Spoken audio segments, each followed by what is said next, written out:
Mesdames, Messieurs, bonsoir. Bienvenue au 19h50. Voici les titres du journal.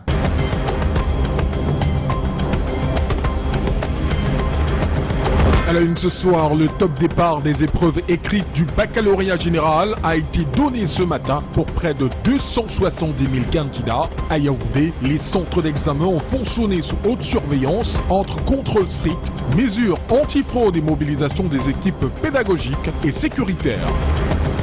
La grève annoncée dans le secteur des transports urbains n'aura finalement pas paralysé les grandes métropoles. À Yaoundé et Douala, les taxis ont continué de desservir les usagers. Plusieurs chauffeurs dénoncent même des syndicats qui, selon eux, parlent sans véritable concertation avec la base.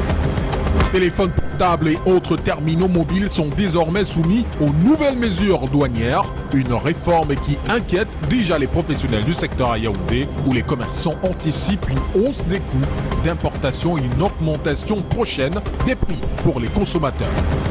Le roi Mohamed VI a accordé sa grâce à 18 supporters sénégalais condamnés après les débordements survenus lors de la CAN 2025. Entre gestes diplomatiques et volonté d'apaisement, cette décision intervient dans un contexte de rapprochement entre Rabat et Dakar à quelques jours de la Tabaski.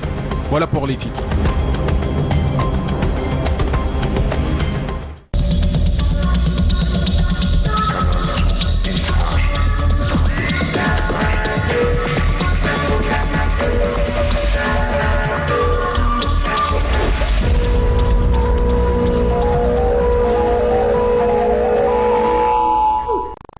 Bonsoir une fois de plus et bienvenue à cette édition du 19h50. Ils sont près de 270 000 candidats à avoir noirci la copie ce matin à l'occasion du lancement des épreuves écrites du baccalauréat général dans les centres d'examen de Yaoundé. La première journée s'est déroulée sous haute vigilance entre fouilles systématiques, encadrement renforcé et dispositifs sécuritaires serrés.